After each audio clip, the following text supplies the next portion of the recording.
ഇന്നൊരു മുട്ടയവിയൽ ഉണ്ടാക്കിയാലോ? 2 ഉരുളക്കിഴങ്ങ് അതിന് വേണ്ടിയിട്ട് ചെറുതായിട്ട് അരിഞ്ഞു വെച്ചിരിക്കുന്ന നീളത്തിലരിഞ്ഞത്, ഒരു മുരിങ്ങയ്ക്ക എടുത്തിട്ടുണ്ട്. അതുപോലെ തന്നെ സവാള ചെറുതായിട്ട് നീളത്തിലരിഞ്ഞത്, കുറച്ച് കൊച്ചുള്ളി, 5-6 കൊച്ചുള്ളി ഉണ്ട്. അതോടൊപ്പം തന്നെ നമ്മൾക്ക് ആവശ്യമായിട്ടുള്ള മുട്ട, പിന്നീട് തക്കാളിക്ക, അതുപോലെ തന്നെ കറിവേപ്പില, ആദ്യം ഇതിൻ്റെ കൂട്ടത്തിലിട്ട് വേവിക്കാനായിട്ടുള്ള പച്ചമുളക്, അരയ്ക്കാനുള്ള തേങ്ങ, പച്ചമുളക്, ചുവന്നുള്ളി, കറിവേപ്പില അവസാനം വെന്തതിന് ശേഷം ഉപയോഗിക്കാനുള്ളതാണ്. പിന്നീട് ആവശ്യമെങ്കിൽ മാത്രം മതി. പുളിയൊക്കെ നോക്കിയിട്ട്, തക്കാളിക്ക ഇടുന്നുണ്ടല്ലോ, പുളിയൊക്കെ നോക്കിയിട്ട് അല്പം തൈര് എടുത്തിട്ടുണ്ട്. പിന്നീട് ഉപ്പും പിന്നെ മഞ്ഞളും ആവശ്യത്തിന് ഉപയോഗിക്കാം. ഇത്രയും കാര്യങ്ങളാണ് നമ്മൾ ഇതിന് വേണ്ടിയിട്ട്. ആദ്യം തന്നെ ഉരുളക്കിഴങ്ങും ഉള്ളിയും പച്ചമുളകും മുരിങ്ങയ്ക്കായും സവാളയും എല്ലാം കൂടെ അല്പം കരിയാപ്പില ഇട്ട് വെള്ളം ഒഴിച്ച് ഉപ്പ് ഒഴിച്ച് അല്പം മഞ്ഞളും ചേർത്ത് വേവിക്കാനായിട്ട് വെക്കുകയാണ്. അത് അവിടെ ഇരുന്ന് വേവട്ടെ. ഇനി അരയ്ക്കാൻ ആവശ്യമായിട്ടുള്ള കാര്യങ്ങൾ ഒരുക്കിയെടുക്കാം. ഞാൻ മുമ്പേ ഇൻഗ്രീഡിയൻസ് കാണിച്ചപ്പോൾ ജീരകം എടുക്കാനായിട്ട് പറയാൻ മറന്നുപോയി. ജീരകവും തേങ്ങയും ചുവന്നുള്ളിയും പച്ചമുളകും കൂടെ മിക്സിക്കകത്തിട്ട് നമുക്ക് അരച്ചെടുത്തുകൊണ്ട് വരാം. നമുക്കിനി അതൊന്ന് തുറന്ന് നോക്കി അതിലേക്ക് തക്കാളിക്ക് അരിഞ്ഞു വെച്ചിരിക്കുന്നതും കൂടെ ചേർത്ത് കൊടുക്കാം.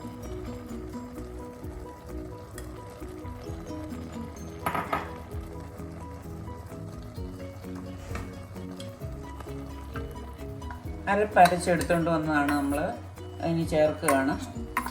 ഉരുളക്കിഴങ്ങൊക്കെ ഒരുവിധം വെന്തിട്ടുണ്ട്. അതിലേക്ക് നമ്മൾ അരപ്പ് ചേർത്ത് ഇളക്കി ഒന്നുകൂടി അടച്ച് ആവിയിട്ട് ഒന്നുകൂടി വേവാനായിട്ട് വെക്കുകയാണ്. നമുക്കിത് വെന്തോ നോക്കാം. അരപ്പിട്ട് അല്പസമയം ആയതാണ്, കണ്ടിട്ട് വെന്തെന്ന് തോന്നുന്നു. നന്നായിട്ട് വെന്തിട്ടുണ്ട്. ഇനി ഇതിലേക്ക് അല്പം തൈര് ചേർത്ത് കൊടുക്കാം.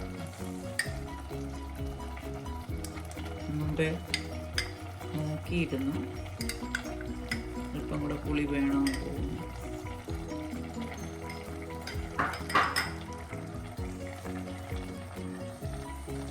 ചെറുതായിട്ടൊന്ന് ഇളക്കി കൊടുക്കാം, തീ കുറച്ച് വെച്ചിട്ട്.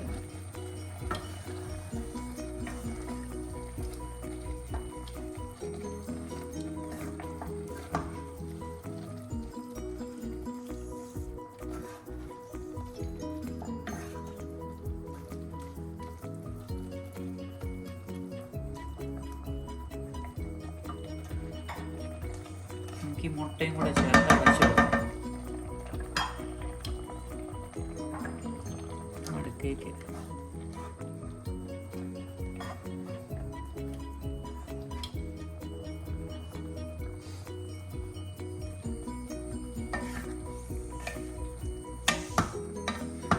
അരപ്പും കഷ്ണങ്ങളും എല്ലാം മുട്ടയുടെ മുകളിലേക്ക് എടുത്ത് വെച്ച് അല്പസമയം അടച്ചു വെച്ച് വെളിച്ചെണ്ണയും കൂടെ, വെളിച്ചെണ്ണ ലാസ്റ്റ് ചേർത്താൽ മതി. അടച്ചു വെച്ചതിന് ശേഷം പിന്നീട് തുറന്നിട്ട് വെളിച്ചെണ്ണ ചേർക്കാം. നമുക്കൊന്ന് തുറന്ന് നോക്കാം. എല്ലാം റെഡി ആയിട്ടുണ്ട്. വെളിച്ചെണ്ണയും കൂടെ ഒഴിച്ച് അല്പസമയം അടച്ചു വെച്ചതിന് ശേഷം നമുക്ക് ഉപയോഗിക്കാം.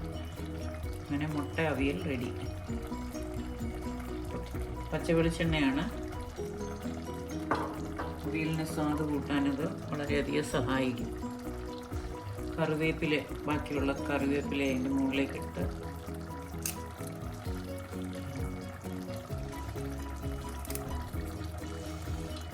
അടച്ചു വെക്കാം.